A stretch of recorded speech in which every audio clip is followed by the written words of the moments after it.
আজকে আমাদের আলোচনার বিষয় মেনোরেজিয়া। মেনোরেজিয়া কাকে বলে? মেডিকেল সায়েন্সের ভাষায় মেনোরেজিয়া হচ্ছে যখন অ্যাবনর্মাল ব্লিডিং হয়।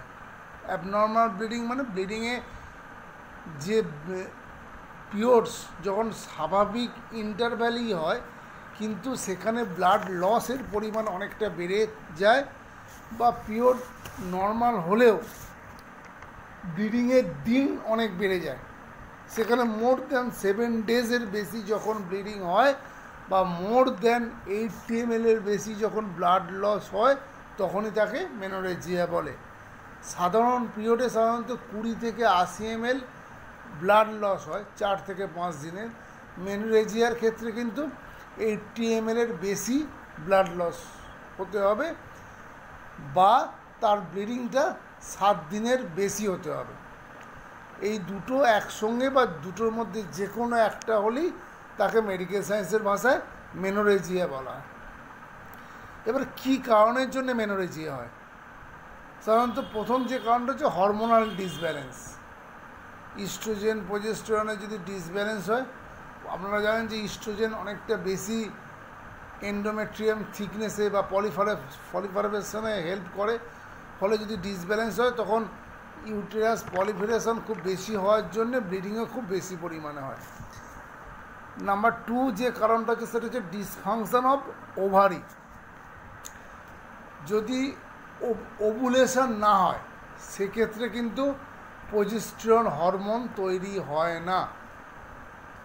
ফলে একটা হরমোনাল ডিসব্যালেন্স হয়, ইস্ট্রোজেন প্রোজেস্টেরনের মধ্যে একটা ডিসব্যালেন্স হয়, তার জন্যও মেনোরেজিয়া তৈরি হয়। যদি ফাইব্রয়েড থাকে, সেখানে ইউটেরাসের সারফেস এরিয়া বেরিয়ে যাওয়ার জন্যে ব্লিডিং বেশি হয়।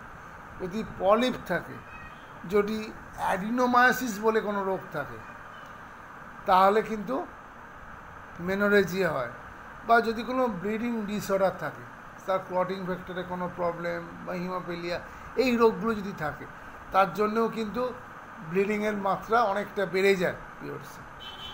বা যারা কন্ট্রাসেপশনের জন্যে আইইউডি ইন্টারইউটেরাইন ডিভাইস মানে কপারটি টপারটি ইউজ করেন, সেই ক্ষেত্রেও কিন্তু মেনোরেজিয়া হওয়ার চান্স থাকে। মেনোরেজিয়ার সাইন অ্যান্ড সিমটম কী কী সাইন সিমটম দেখা যায় মেনোরেজিয়া?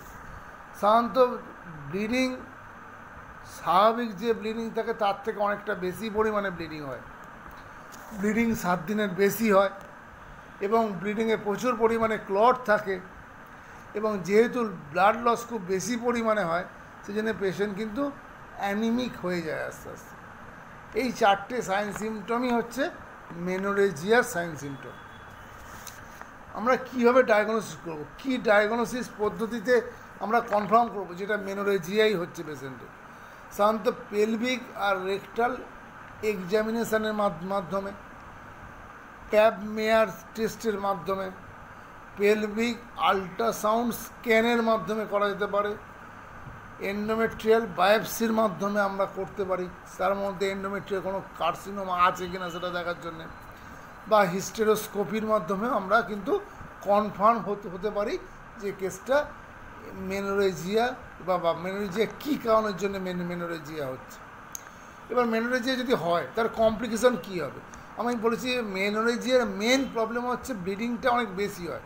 তাহলে ব্লিডিং যদি বেশি থাকে, তাহলে পেশেন্ট কিন্তু আস্তে আস্তে অ্যানিমিয়া বা রক্তকল্পতায় ভুগতে থাকে।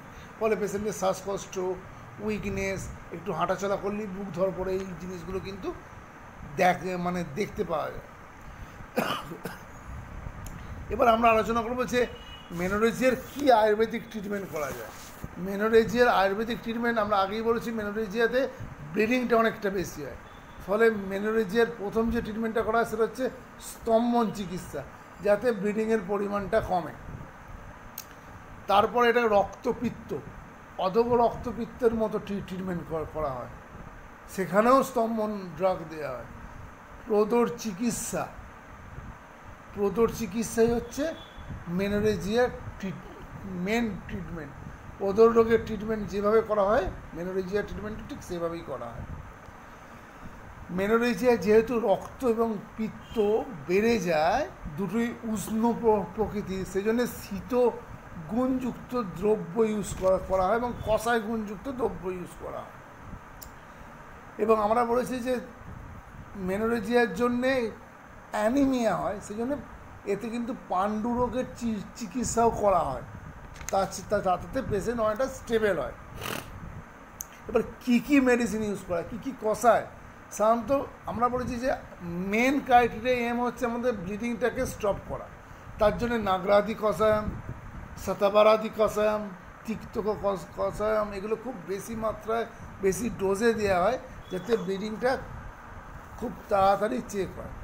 তার সঙ্গে রক্ত বন্ধ হওয়ার জন্য লাক্সাদি চূর্ণ, গৈরিক চূর্ণ, লেহমের মধ্যে শতবারাদি লেহম, আমলকি লেহম, এছাড়া ঘৃত কিছু ইউজ করা হয়, তার মধ্যে অশোক ঘৃত, মহাতিক্তিকম ঘৃত, এছাড়া আসব, যেহেতু অ্যানিমিয়া হয়ে যায় পেশেন্টের, লোহাসব, কুমারিয়াসব, এগুলো দিলে কিন্তু পেশেন্টের রক্তের পরিমাণটা বাড়ে।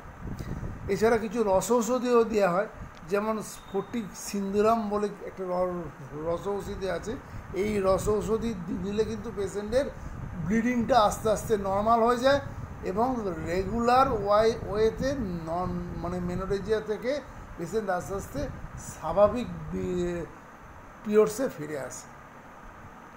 আপনারা যদি আয়ুর্বেদিক পদ্ধতিতে বিভিন্ন রোগের চিকিৎসা সম্বন্ধে জানতে চান, আপনাদের রিকোয়েস্ট করবো চ্যানেলটি সাবস্ক্রাইব করতে এবং ভিডিওটিকে লাইক করতে। নমস্কার।